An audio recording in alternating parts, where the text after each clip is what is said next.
Համո Սահյան, Մասրենի, նվիրված Մարտիրոս Սարյանին։ Սահյանի բանաստեղծություններում անձիկ են համարվում անձրևը, ծառը, կայծակը, գետը, լիճը։ Համո Սահյանի պոեզիայում քարերը հայի սիրտ ու հոգի ունեն։ Բնությունը Սահյանի պոեզիայի հողն է, պատվանդանը և զինանոցը, որտեղից նա վերցրել է պատկերներ, գույներ ու ձևեր։ Սահյանական բնապատկերները շոշափելիության աստիճանի տեսանելի է։ Մարդը, հողը, կենդանին, քարափը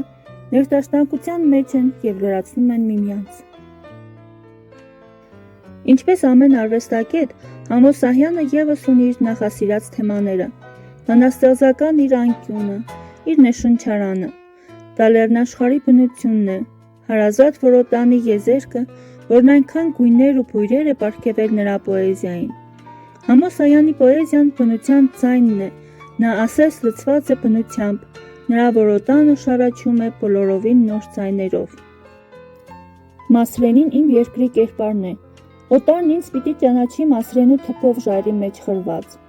Մասրենին ինքը չգիտե, որ այդքան բուժիչ է, այդքան գեղեցիկ, այդքան պիտանի։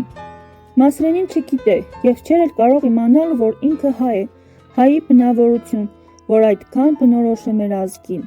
Դա մենք պիտի իմանանք և ներկայացնենք այլոցել։ Մասրենու էությամբ պիտի նաև ինքներս մեզ ճանաչենք։ Համո Սահյան։ Կախվել է ժայռը անդունդի վրա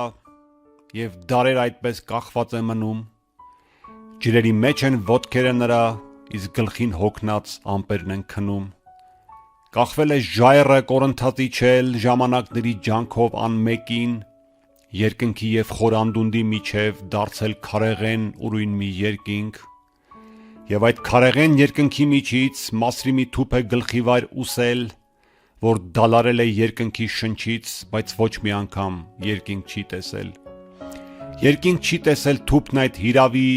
երկինքն էլ երբեք չի տեսել նրան, միայն գետի մեջ բեկված արևի գունատ ցոլքերն են դողացել վրան, ցուրտ քամիներն են ոստերը քրքրել, հողմերն են ծեծել բոլոր կողմերից,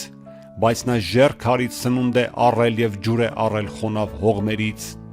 չի զիջել նա իր արմատը վերջին, արհավիրքների զարկին անխնա, ճոճվել է անգամ ճնճղուկի շնչից, բայց հողմի շնչին դիմացել է նա,